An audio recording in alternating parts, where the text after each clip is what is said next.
The physical evidence in the case appeared to possess a quality that transcends human fallibility, mathematical precision. When forensic analysts presented their findings to investigators, they did not offer opinions or interpretations. They presented measurements, chemical compositions, statistical probabilities, the language of science itself. The blood spatter patterns on the defendant's clothing matched the victim's blood type with laboratory-confirmed accuracy.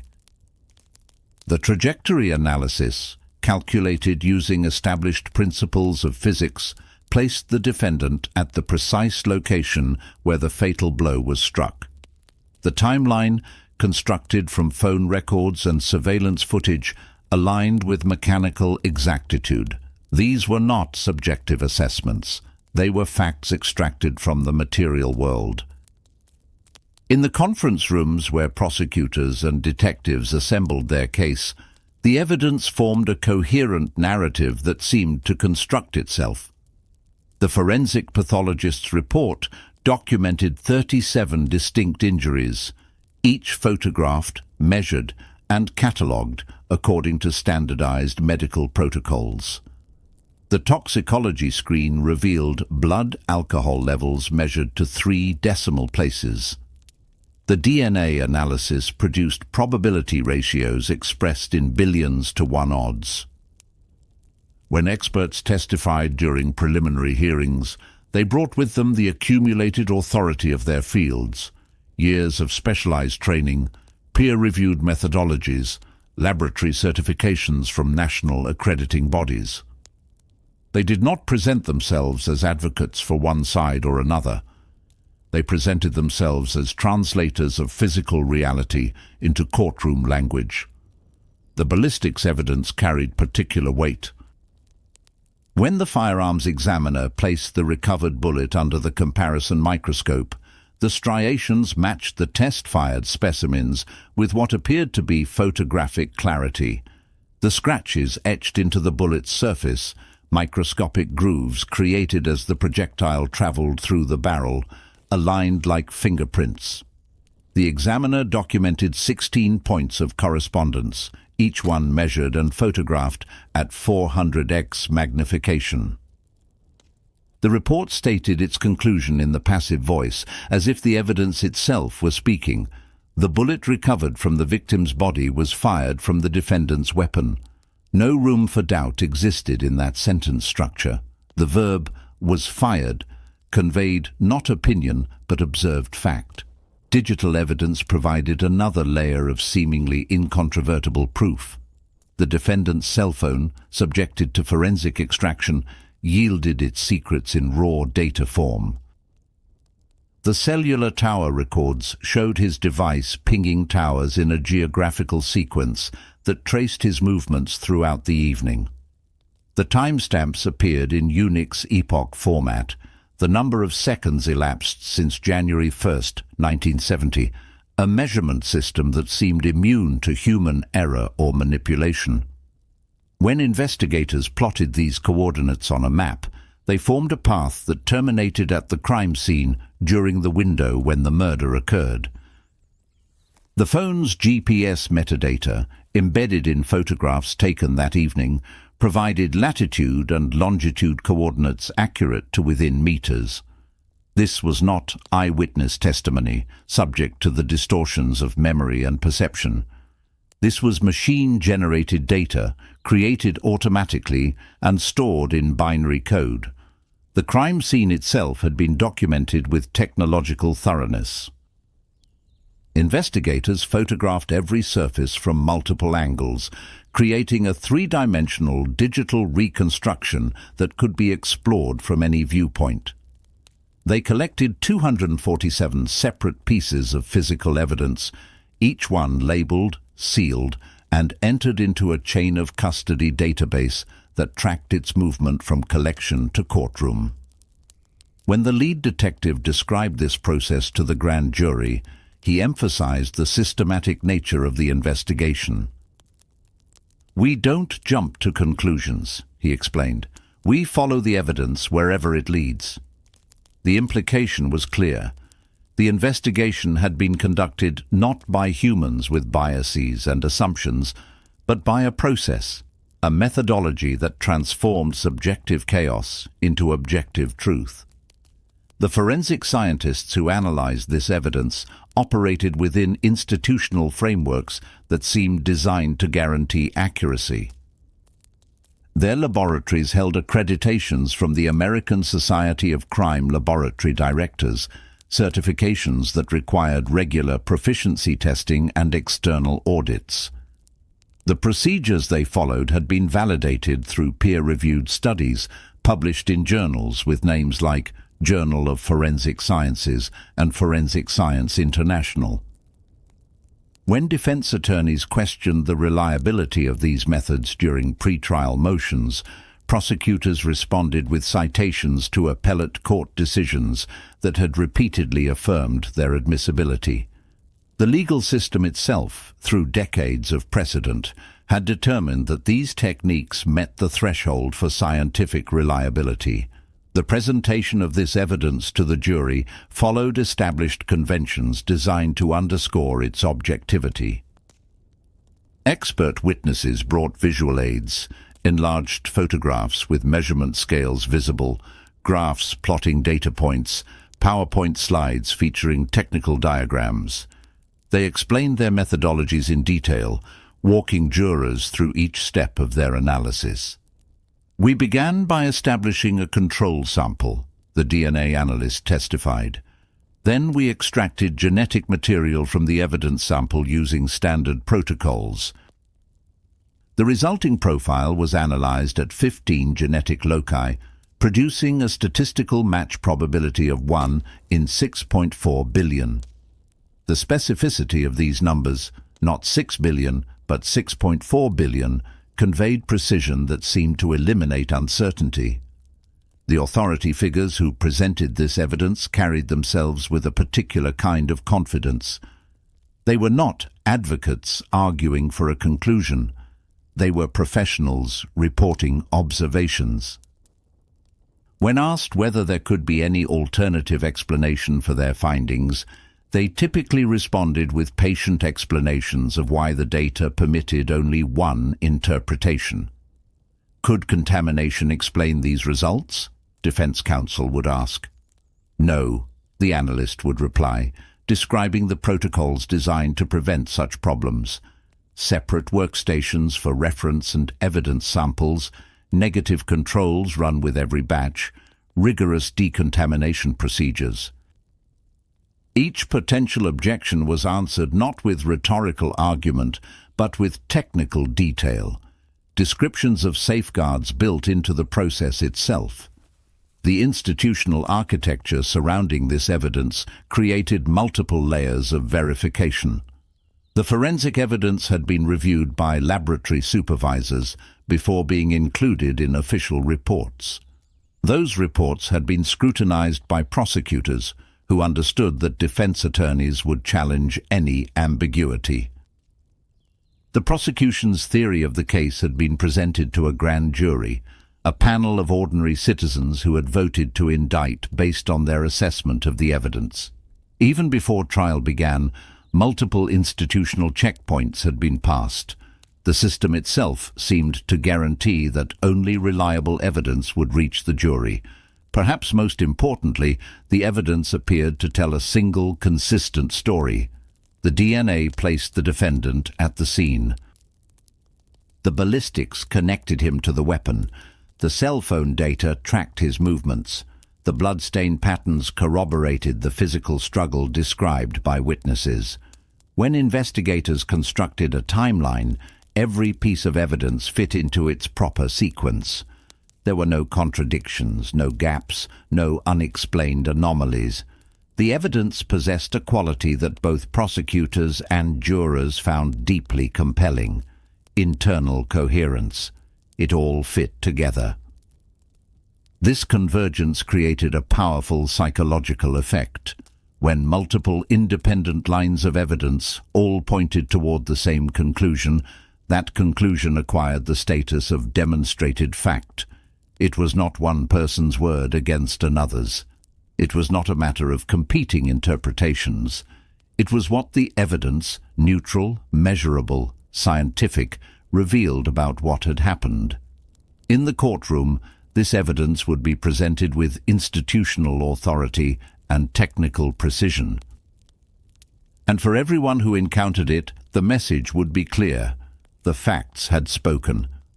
The defense attorney noticed it first during discovery review, a 14-hour gap in the evidence log. The victim's clothing, collected at the crime scene at 11:47 p.m., was not officially logged into the forensic laboratory's evidence storage until 1:52 p.m. the following day. The explanation, when it came, seemed reasonable enough.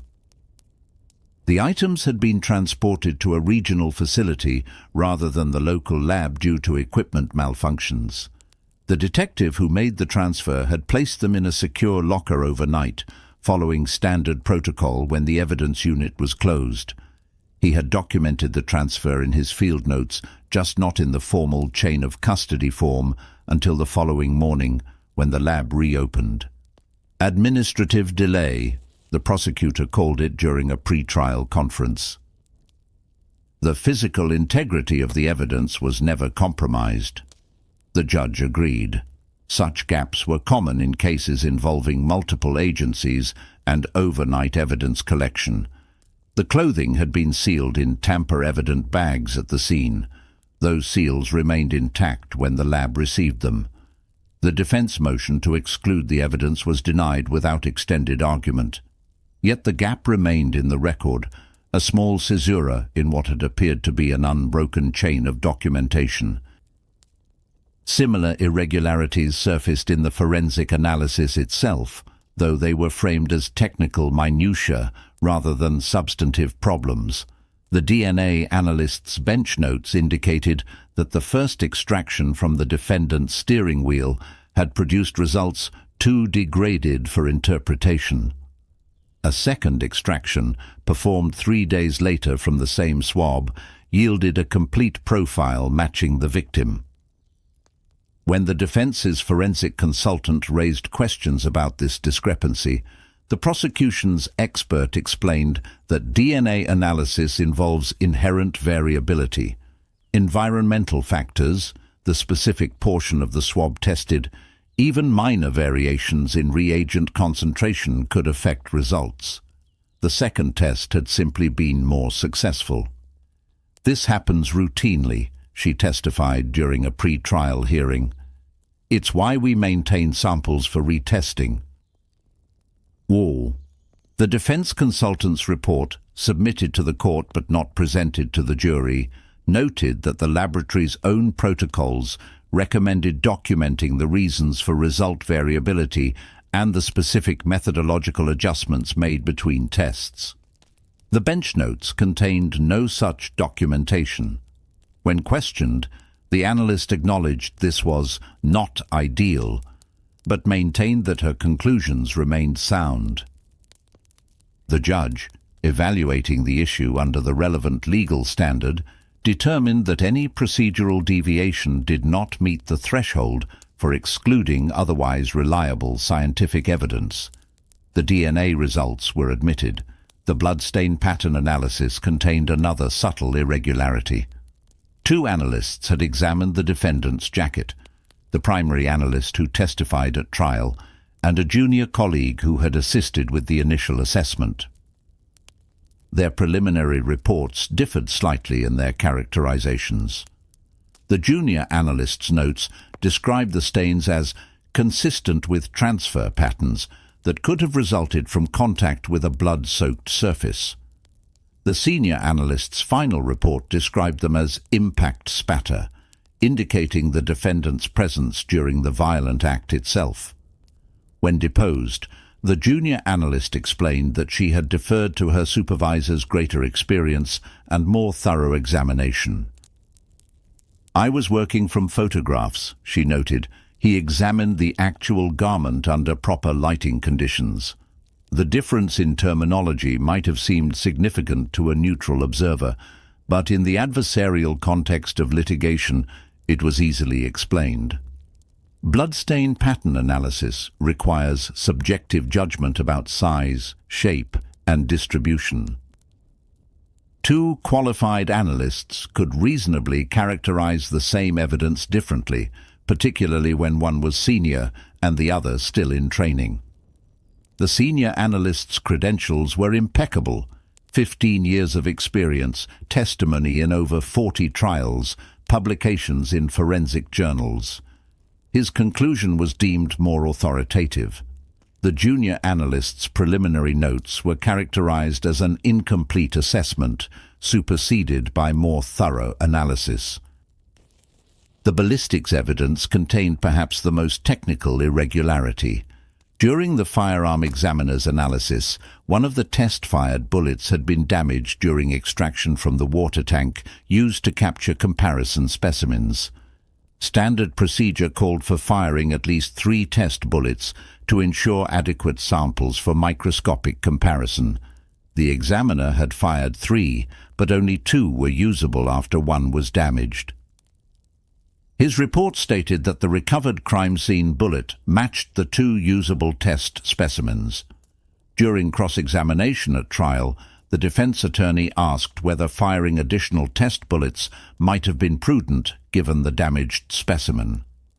The examiner responded that 2 specimens were sufficient for a reliable comparison, and that he had documented 16 points of correspondence, well above the minimum threshold some jurisdictions required. What the examiner did not mention, and what appeared only in his internal laboratory notes, was that he had initially identified only 11 points of correspondence before the test bullet was damaged. After losing that specimen, he had re-examined the remaining comparisons and identified 5 additional matching characteristics. The defense's firearms consultant, reviewing the case file years later during post-conviction proceedings, would note this sequence and suggest that the loss of a confirming specimen might have created psychological pressure to find additional matches. But at trial, this detail remained buried in technical documentation that neither the defense attorney nor the jury saw. The cell phone records presented their own interpretive challenges, though these were framed as matters of expert disagreement rather than evidentiary problems. The prosecution's digital forensics expert testified that the tower ping sequence definitively placed the defendant's phone at the crime scene.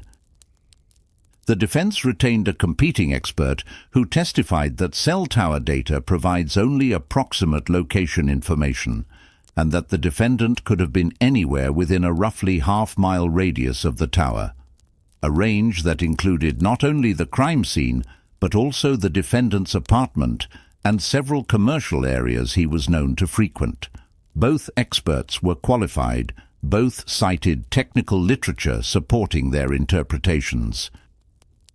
The jury was instructed to weigh their credibility and choose which interpretation seemed more reasonable. This is how irregularities become invisible, through the mechanism of competing expertise and judicial gatekeeping. Each deviation from ideal procedure had a contextual explanation.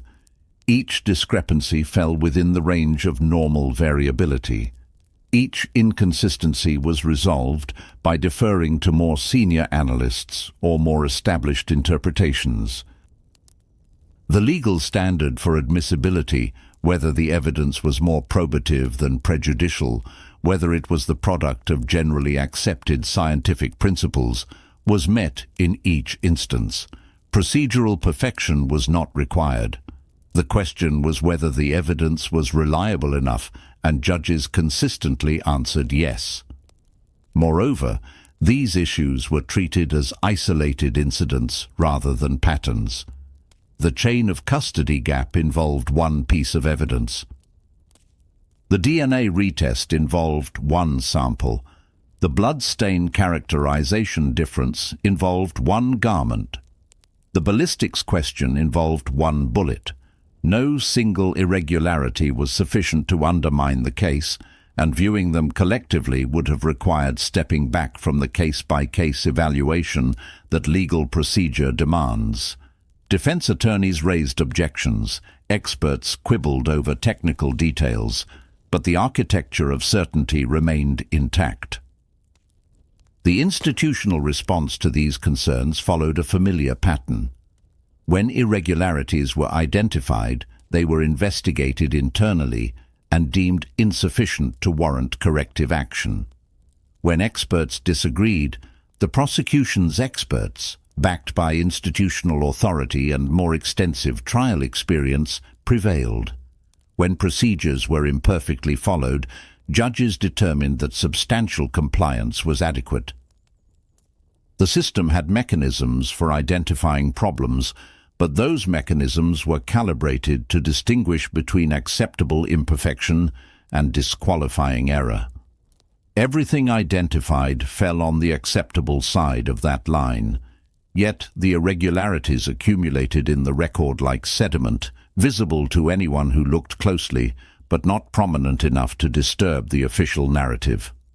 The evidence remained admissible, the conviction stood, and the case was closed. What lingered was something harder to name, not proof of misconduct, but a pattern of small compromises, a series of moments when institutional pressure favored resolution over re-examination. The certainty that had seemed so solid now rested on a foundation that, upon close inspection, contained more gaps than anyone had initially acknowledged. The transformation of ambiguous evidence into definitive proof does not require conspiracy or corruption. It requires only the ordinary mechanisms of adversarial justice operating under institutional pressure. In this case, as in many others, evidence did not speak for itself. It was spoken for, translated through interpretive frameworks that converted uncertainty into clarity, possibility into probability, and probability into certainty. The process began during the investigative phase, when detectives assembled what they called the theory of the case. This is standard practice. Investigators develop a working hypothesis about what happened, then test that hypothesis against incoming evidence. The theory here was straightforward. The defendant, motivated by financial desperation and personal animus, had confronted the victim, and the confrontation had turned fatal. Once this framework was established, evidence was evaluated based on whether it supported or contradicted the theory. Evidence that supported it was highlighted and pursued. Evidence that contradicted it required explanation or contextualization. Consider how the DNA evidence was presented. The genetic material found on the victim's clothing matched the defendant's profile. This was undisputed. What remained ambiguous was how and when it got there.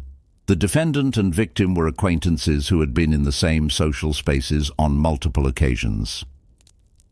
The presence of DNA could indicate involvement in the crime, but it could also reflect innocent contact days or weeks earlier. DNA does not come with timestamps. The prosecution's expert testified about the quantity and location of the genetic material, suggesting it was consistent with violent struggle rather than casual contact. But quantity measurement in touch DNA is notoriously imprecise, and location can be affected by the victim's movements after initial contact. The defense's expert noted these ambiguities. Yet in closing argument, the prosecutor described the DNA as placing the defendant's hands on the victim during the attack, a statement that transformed probabilistic evidence into definitive fact through rhetorical certainty. The jury heard both interpretations, but one was delivered with institutional authority and the weight of the state's investigative apparatus behind it. The ballistics evidence underwent a similar transformation. The examiner had identified correspondence between the crime scene bullet and test-fired specimens, but microscopic comparison is a subjective discipline. Studies have documented significant variability in firearms identification, with different examiners reaching different conclusions about the same evidence.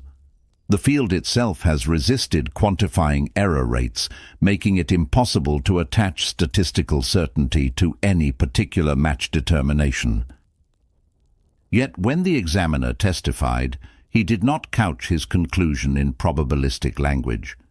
He stated that the bullet was fired from the defendant's gun, not that it was likely fired from or consistent with being fired from, but that it definitively was. When pressed on cross-examination about the subjective nature of his analysis, he responded by describing his training and experience, implicitly suggesting that his expertise transformed subjective judgment into objective fact. The institutional credential became a substitute for statistical validation. What the jury never learned was that the examiner had testified in 14 previous cases that year, all for the prosecution, and that his laboratory's funding came partly from law enforcement grants tied to conviction rates. This was not evidence of bias. Forensic laboratories routinely work with law enforcement, and examiners regularly testify for prosecutors. But it illustrated how institutional relationships create subtle pressures toward particular conclusions. An examiner who regularly found evidence insufficient for identification might find himself called to testify less frequently. These pressures need not be explicit or even conscious to influence how ambiguous evidence is characterized. The cell phone evidence demonstrated how data selection shapes narrative. The prosecution presented tower pings showing the defendant's phone in proximity to the crime scene during the relevant time window. What received less emphasis were the pings before and after that window, which showed the phone's location was consistent with the defendant's stated alibi, that he had driven past the area on his way to another location. The defense introduced this evidence, but the prosecution's expert characterized it as showing a stop at the crime scene rather than mere passage through the area. The difference between these characterizations was a matter of interpretation, not measurement, yet the expert presented his interpretation with the authority of technical analysis. More significantly, the prosecution withheld for months a full data dump showing numerous instances of the defendant's phone pinging towers near the crime scene on other dates, evidence suggesting the area was part of his regular movement patterns rather than indicating specific intent on the night in question.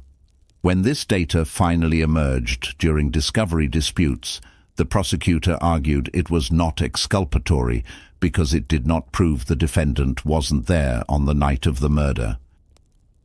Technically, this was true, but the delayed disclosure prevented the defense from contextualizing the cell phone evidence effectively, and by the time the full data became available, the narrative of the defendant's phone tracking him to the crime scene had already been established in pre-trial publicity.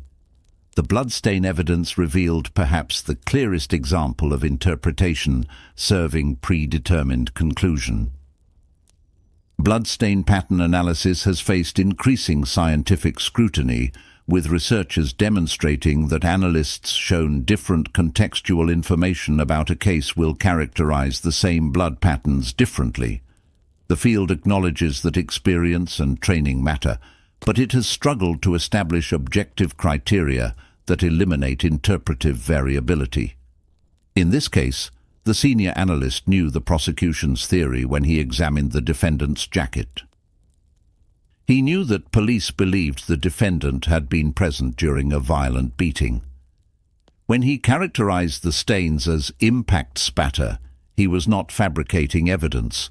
The stains could have been impact spatter, but they could also have been transfer patterns cast off from a secondary source, or even stains unrelated to the crime entirely.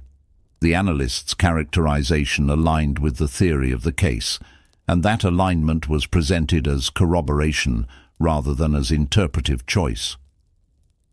The junior analyst's preliminary assessment, which characterized the patterns differently, was never disclosed to the jury. Defense counsel knew about it. It appeared in discovery materials, but when the attorney attempted to introduce it through cross-examination, the senior analyst explained it as reflecting incomplete analysis by a less experienced colleague. The judge sustained the prosecution's objection to further questioning on relevance grounds. The jury heard only the final definitive characterization, not the internal disagreement that preceded it. These were not instances of evidence fabrication. No one planted DNA, altered bullet striations, or falsified phone records. Instead, evidence was curated. Ambiguities were resolved in favor of the prosecution's theory. Alternative interpretations were minimized or withheld. Experts were selected and prepared to present conclusions confidently without excessive qualification. The system did not require explicit coordination to produce this result. It emerged naturally from institutional roles and incentives. Prosecutors face tremendous pressure to secure convictions. Their performance is evaluated partly on conviction rates. Their careers advance through successful prosecutions of serious crimes. This creates no conscious bias toward particular defendants, but it creates powerful incentives to construct the strongest possible case from available evidence. When evidence is ambiguous, the interpretation that supports conviction becomes the interpretation that gets emphasized. Similarly, forensic laboratories and expert witnesses develop ongoing relationships with prosecutors' offices. They depend on law enforcement for case referrals and, in many jurisdictions, for funding. This does not make them dishonest, but it creates an institutional ecology in which cooperative experts receive more work than difficult ones. An expert who regularly testifies that evidence is insufficient for conclusions finds himself called less often than one who provides clear, actionable results. Over time, this shapes not only who testifies, but what conclusions get presented as evidence. Defense attorneys operate under different constraints. They typically have far fewer resources than prosecutors. They cannot compel forensic retesting in many jurisdictions without court approval. They face judges who are institutionally inclined to trust established forensic laboratories and experienced prosecutors. When defense experts contradict prosecution experts, juries often perceive them as hired guns, while viewing state witnesses as neutral professionals, despite both being paid for their testimony. The adversarial system is supposed to create balance through competing presentations, but resource asymmetry and institutional credibility differentials undermine that balance. Legal standards governing evidence admissibility compound these problems. Evidence must be more probative than prejudicial, but this standard gives enormous discretion to trial judges who tend to admit evidence if it meets threshold reliability requirements. The Supreme Court's decision in Daubert v. Merrill Dow Pharmaceuticals was intended to strengthen scientific scrutiny of expert testimony, but in practice, most forensic evidence continues to be admitted under standards that focus on field acceptance rather than empirical validation. If other firearms examiners accept microscopic comparison as reliable, then individual examiner testimony is admissible, even if the field lacks error rate data or has resisted blind proficiency testing.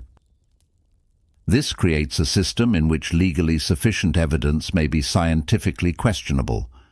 Courts focus on whether proper procedures were followed, not whether those procedures are validated. Forensic analysts testify about matches without quantifying match probabilities. Experts present subjective interpretations as objective conclusions, and juries, instructed to evaluate evidence's weight but given no framework for understanding its limitations, defer to institutional authority. The result is not a conspiracy to convict the innocent, but a system structurally oriented toward conviction once charges are filed. Evidence becomes a tool not for discovering truth, but for constructing narratives that satisfy legal burdens of proof. Prosecutors do not see themselves as distorting evidence. They see themselves as presenting the strongest version of legitimate interpretations. Forensic analysts do not see themselves as biased. They see themselves as applying expertise to reach professional conclusions. Judges do not see themselves as abandoning gatekeeping duties. They see themselves as applying established legal standards. Yet the cumulative effect is that evidence presented as objective and scientific is actually shaped by interpretive choices, institutional pressures, and adversarial incentives. The DNA doesn't just exist, it is described, contextualized, and argued about. The bullet doesn't speak, it is examined by someone whose career depends on producing actionable conclusions. The phone records don't create timelines. Investigators create timelines from phone records, selecting which data points to emphasize and which to minimize. This is how evidence becomes unmoored from truth, without any individual lying.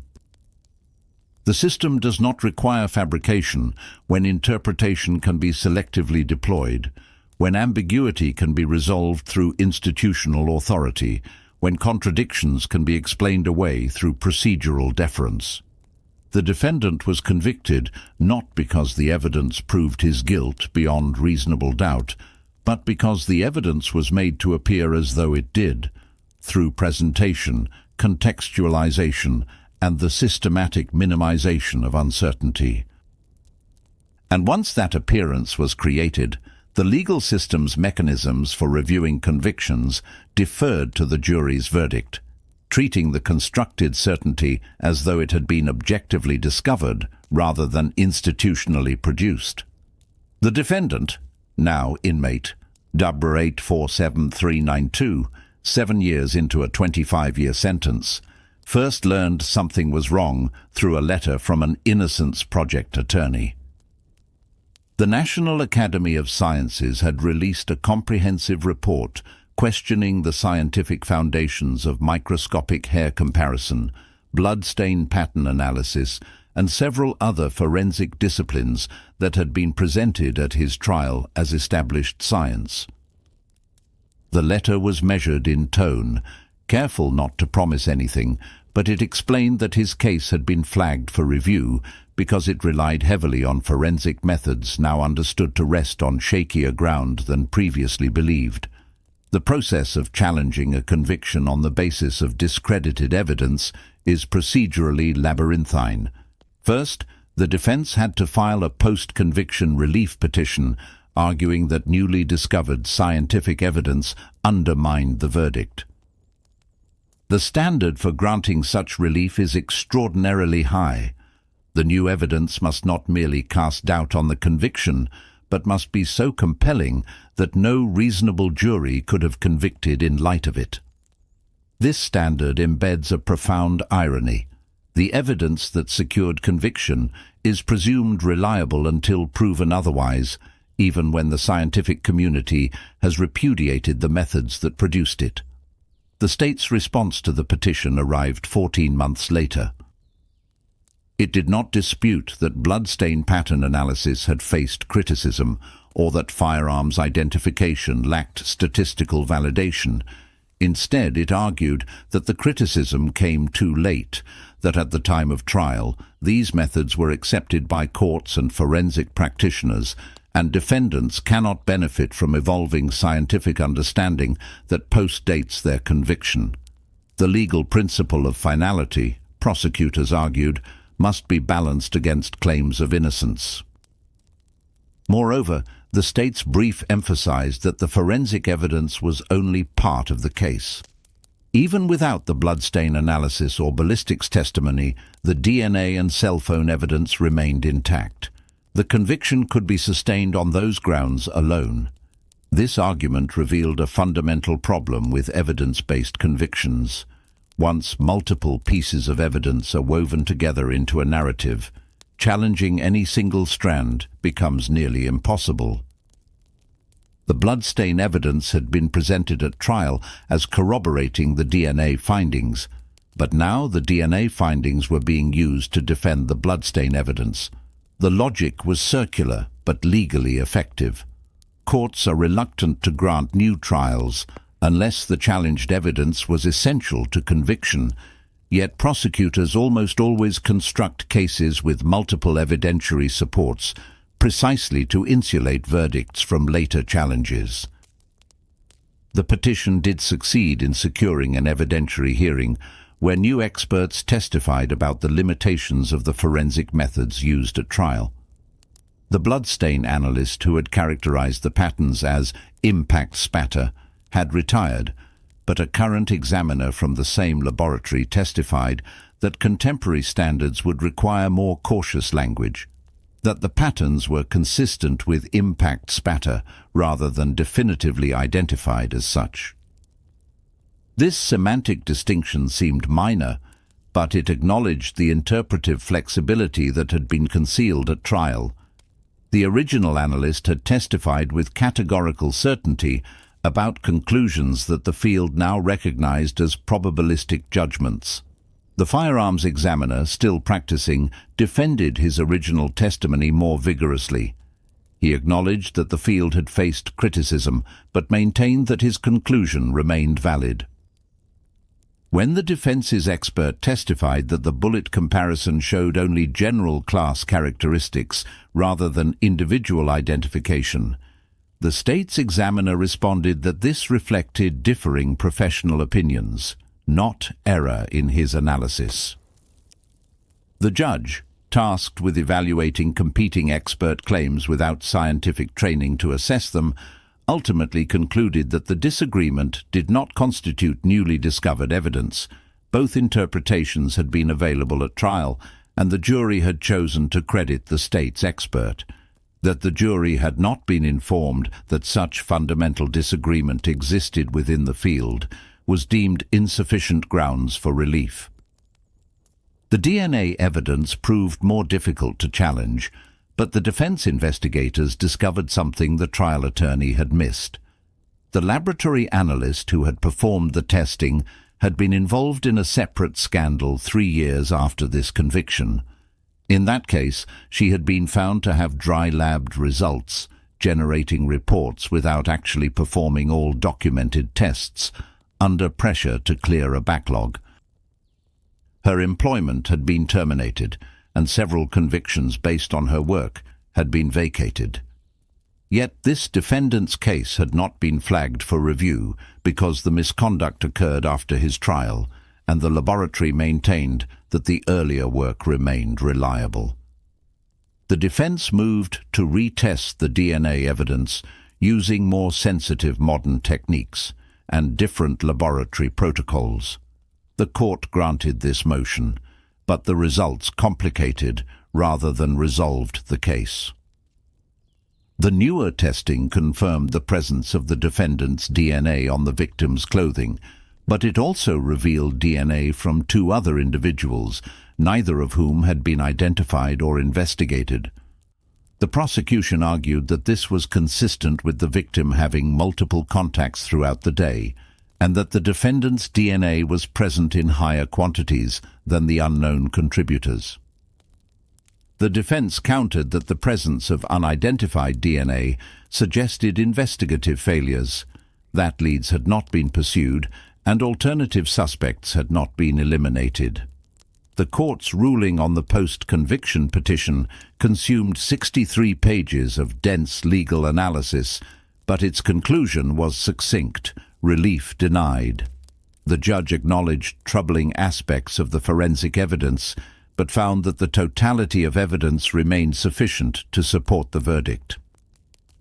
The newly discovered information about the DNA analyst's later misconduct was concerning, but did not prove that this specific analysis was faulty.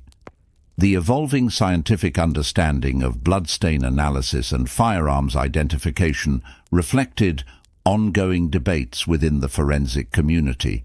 rather than definitive proof of error. The legal standard for overturning a jury verdict, the judge emphasized, was not whether doubt existed, but whether the conviction was fundamentally unjust. The defendant's experience of this process cannot be adequately captured in legal terminology. For 7 years, he had maintained his innocence while serving a sentence based on what he was told were irrefutable facts. The DNA matched, the bullet matched. The phone records tracked his movements. These were not matters of interpretation, they were scientific proofs. Learning that the blood analysis was essentially subjective, that the firearms identification lacked statistical foundation, that the DNA analyst later falsified results in other cases, did not bring relief. It brought a vertiginous sense of unreality. The facts that had seemed so solid, the evidence that judges and lawyers had described as speaking for itself, had been constructed through human choices that were never disclosed to him or the jury. The psychological literature on wrongful conviction identifies a particular trauma experienced by those convicted on forensic evidence, the sense that reality itself has been rendered unreliable. Eyewitnesses can be mistaken, human memory is fallible, and exonerees convicted on misidentification can at least understand how the error occurred. But forensic science claims to bypass human fallibility, to provide objective measurement of physical reality. When that science proves to be subjective interpretation, dressed in technical language, it undermines not just the specific conviction, but the defendant's ability to trust any institutional claim about objective truth. For this defendant, the post-conviction process extended his sentence in a sense. He had been preparing himself psychologically for decades of incarceration based on the belief that he had been convicted by facts, even though he knew himself to be innocent. Learning that the facts were less factual than represented offered no comfort. It simply added epistemic injury to the literal imprisonment. He was still confined, but now with the knowledge that the evidence that put him there could not bear the weight it had been assigned. The appeals continued, grinding through state and federal courts. Each level of review applied progressively more deferential standards, presuming that lower courts had adequately evaluated the evidence. By the time the case reached federal habeas corpus review, the question was no longer whether the defendant was innocent, but whether the state court's denial of his claims had been objectively unreasonable, a standard that permits federal courts to uphold convictions even when they harbor personal doubts about guilt.